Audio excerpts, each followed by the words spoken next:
por un tiempo máximo de 15 minutos.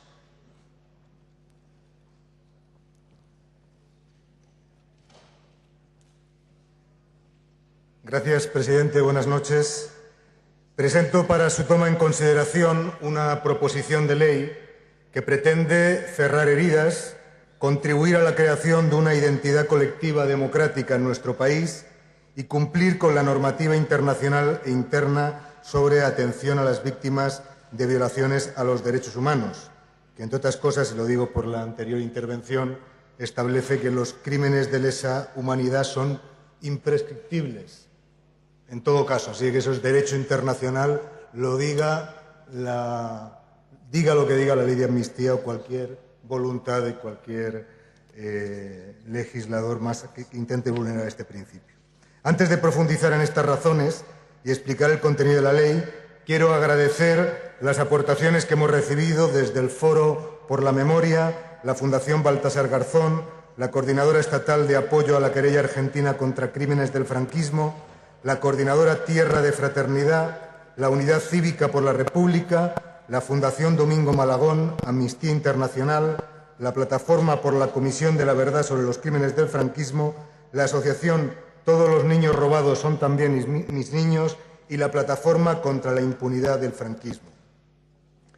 Decía que esta proposición pretende cerrar heridas porque mientras existan fosas comunes sin identificar, personas desaparecidas, casos de bebés robados sin esclarecer, víctimas sin justicia y no reparadas en el sufrimiento vivido, victimarios impunes y exaltados en monumentos públicos, condenas judiciales a luchadores por la democracia como Julián Grimau y torturadores como Billy el Niño andando tranquilamente por nuestras calles, nuestra sociedad estará enferma, ciega y con sus cimientos putrefactos. Para cerrar heridas hay que saber lo que pasó y así no equivocar la cura, nunca engañarse en el diagnóstico por grave que sea, aplicar los medicamentos adecuados, aunque sean molestos y dolorosos, cumplir las prescripciones médicas y evitar recaídas. Nada más ni nada menos que verdad, justicia, reparación integral y garantías de no repetición. Los principios de Naciones Unidas para las víctimas de violaciones a los derechos humanos. De eso se trata con esta proposición de ley, nada más.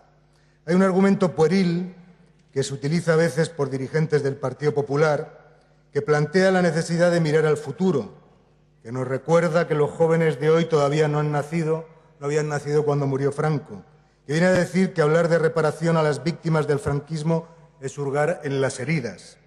Con este razonamiento, ¿qué quieren ustedes? ¿Que dejemos de homenajear a las víctimas del terrorismo porque van pasando los años? ¿Que no expliquemos a nuestros hijos lo que pasó el 11M? Búsquense otra excusa porque esta no cuela. Hay otro argumento más lamentable y endeble aún si cabe, el que nos recuerda que también hubo víctimas entre quienes apoyaron a Franco. Y es que alguien lo ignora. A diferencia de quienes sufrieron la represión franquista, sus familiares no tenían ningún motivo para ocultarlo. Pudieron rendir el recuerdo a sus seres queridos sin miedo, ver sus nombres en las plazas y en las iglesias, organizar todo tipo de homenajes. Es más, en los años más duros de la posguerra era un seguro de vida. Les permitió recibir pensiones, tener estancos, licencias, viviendas, facilidades de todo tipo. Lo dicho, búsquense otra excusa, por favor, porque no estamos hablando de eso. Y la última de las excusas consiste en mencionar atrocidades cometidas en el bando republicano para justificar el voto contrario a las iniciativas de memoria democrática. Con todos mis respetos, es la misma sandez que argüir lo de sus padres y los nuestros, a saber dónde estaban nuestros abuelos y además qué importa. La responsabilidad política, como la penal, ni se hereda de padres a hijos ni se traspasa. Nunca juzgaremos a nadie, a ningún responsable político ni a ningún partido por lo que hicieron sus antepasados, sino por lo que digan y por lo que hagan ahora. Por eso, y esto lo dirijo en especial a los señores del Partido Popular aquí presentes, lo que les pedimos aquí y ahora es que condenen el golpe militar fascista de una vez, que condenen la dictadura franquista y reconozcan a sus víctimas, De eso se trata. Lo demás son y serán excusas.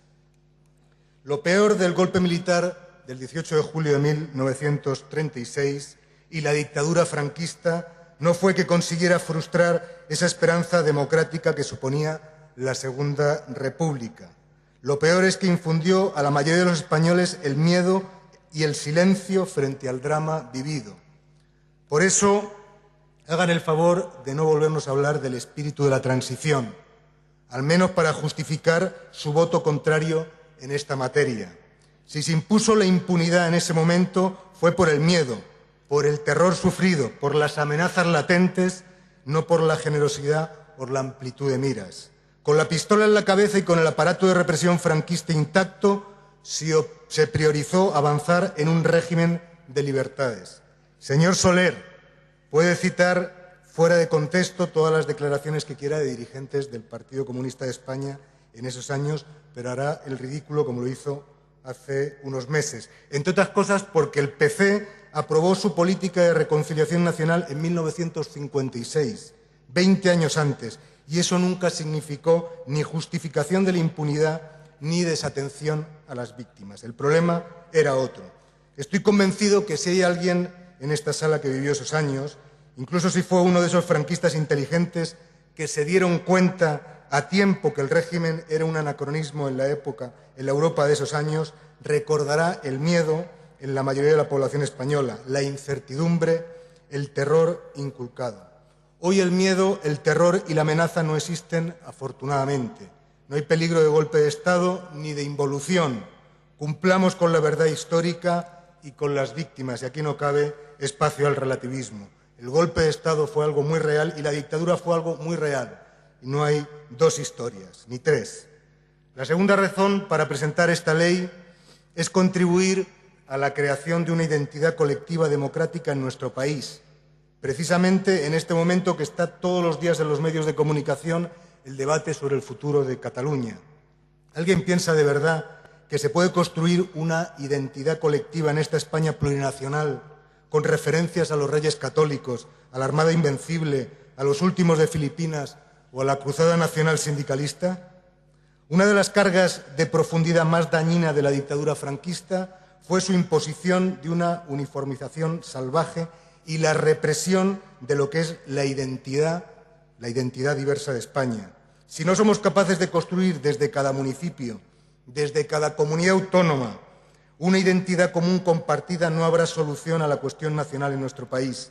Y esa identidad la tenemos que construir desde el respeto a la diversidad, desde los valores democráticos. Nuestros referentes deben ser quienes lucharon por la libertad, no los tiranos, quienes se comprometieron en el avance de la justicia social, no los que se enriquecieron a costa de la mayoría. Por eso es crucial construir memoria democrática ciudadana y es crucial llevarlo a las escuelas. Sin resolver la deuda con las víctimas del franquismo, jamás podremos mirar al futuro con seguridad. Y la tercera razón para presentar esta proposición es impulsar la aplicación de la normativa estatal. El Gobierno del Partido Popular la viene saboteando con el argumento de la ausencia de reglamento. ¿Esto qué significa? ¿Que las leyes sin reglamento carecen de vigencia? Ya se lo dijimos en el debate sobre la modificación de la Ley de Espectáculos Públicos, una ley que ha estado 16 años sin reglamento y que sigue sin él. Les decimos a los que organizan macroeventos que no importa lo que hagan porque no hay desarrollo reglamentario. Otra excusa más traída por los pelos. Esta proposición de ley desmonta sus excusas para no hacer nada y también, por qué no decirlo, para censurar cualquier iniciativa sobre memoria democrática en esta Asamblea. La proposición contiene 3 líneas de actuación fundamentales: medidas para localizar personas desaparecidas, medidas para promover la recuperación de la memoria democrática y la creación de un engranaje institucional para las políticas públicas sobre memoria democrática en la Comunidad de Madrid. En cuanto a la localización de las personas desaparecidas, se reconoce el derecho de los ciudadanos madrileños a localizar a sus familiares desaparecidos durante la Guerra Civil y la dictadura franquista, para restituir su dignidad, obtener información sobre su destino final y recuperar e identificar sus restos. Para ello, la Administración Pública madrileña procederá a la localización de las fosas comunes, así como la identificación y, en su caso, a la exhumación de los restos humanos que contengan. Se elaborarán mapas en los que figuren las áreas dentro del territorio de Madrid en las cuales se localizan o, de acuerdo con los datos disponibles, se presuma que puedan localizarse los restos de las personas desaparecidas durante la guerra y la dictadura franquista. Y cuando los trabajos realizados den como resultado el hallazgo de restos de personas desaparecidas, se procederá a denunciar ante los juzgados la aparición de dichos restos, como es obligado. Si la evidencia científica demuestra que podía tratarse de víctimas de desapariciones forzadas, se deberá facilitar a la autoridad judicial todos los objetos y toda la documentación de los estudios científicos. En paralelo, la ley prevé la elaboración de un censo de personas desaparecidas con los datos aportados por las familias de las víctimas, junto con los obtenidos por los estudios. Se creará un banco de ADN dependiente del Instituto de Medicina Forense de la Comunidad de Madrid, en el que se conservarán muestras de restos óseos de las distintas exhumaciones llevadas a cabo en la Comunidad de Madrid con su secuencia de ADN. Las familias de las víctimas, de esta forma, podrán solicitar que les sean tomadas muestras para secuenciar su ADN y compararlo con los datos que se almacenen en este organismo. Una operación sencilla y barata que permitirá que la ONU deje de señalarnos periódicamente como una anomalía equiparable a la de Camboya. De esta forma, la localización de familiares desaparecidos se convertirá en una política pública y dejará de ser el fruto del voluntarismo de unos pocos, como hace poco se mencionaba.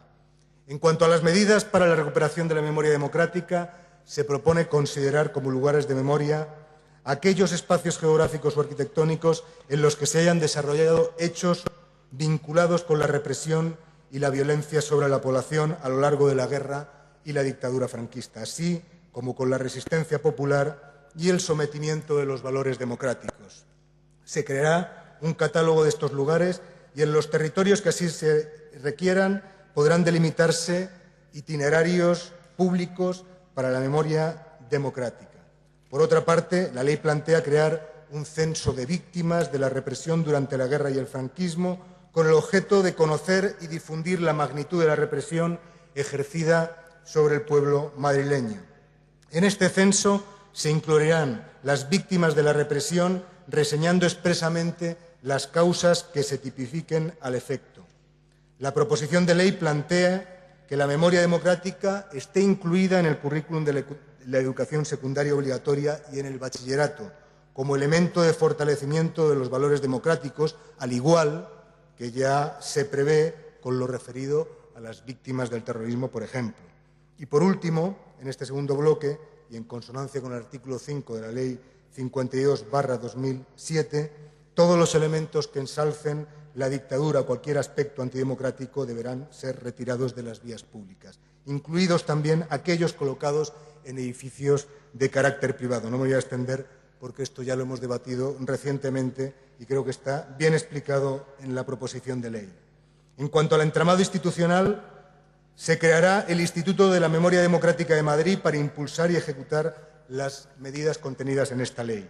Asimismo, con el objetivo de facilitar la participación de los movimientos sociales memorialistas y el conjunto de los actores implicados en la ejecución y evaluación de lo dispuesto en esta ley, se propone constituir un Consejo de Memoria Democrática con carácter consultivo y de impulso del conjunto de las políticas.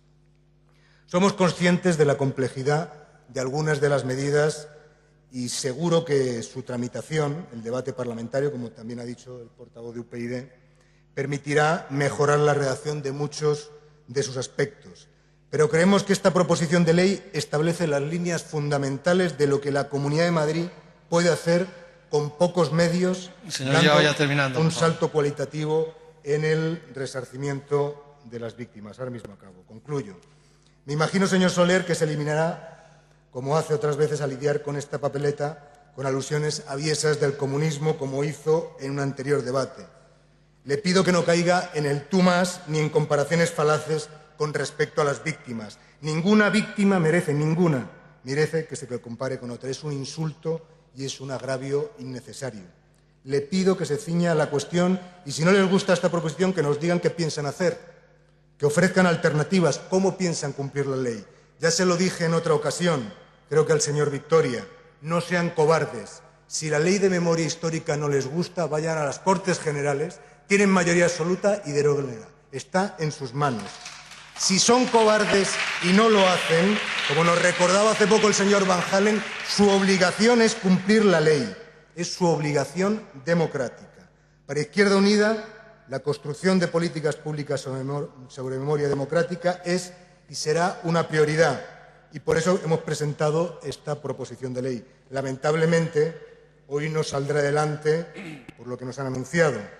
Podrán retrasar su puesta en marcha algunos años, pero estamos convencidos que más temprano que tarde la verdad, la justicia y la verdadera España de los que lucharon por la libertad y la justicia será nuestro referente colectivo. Muchas gracias.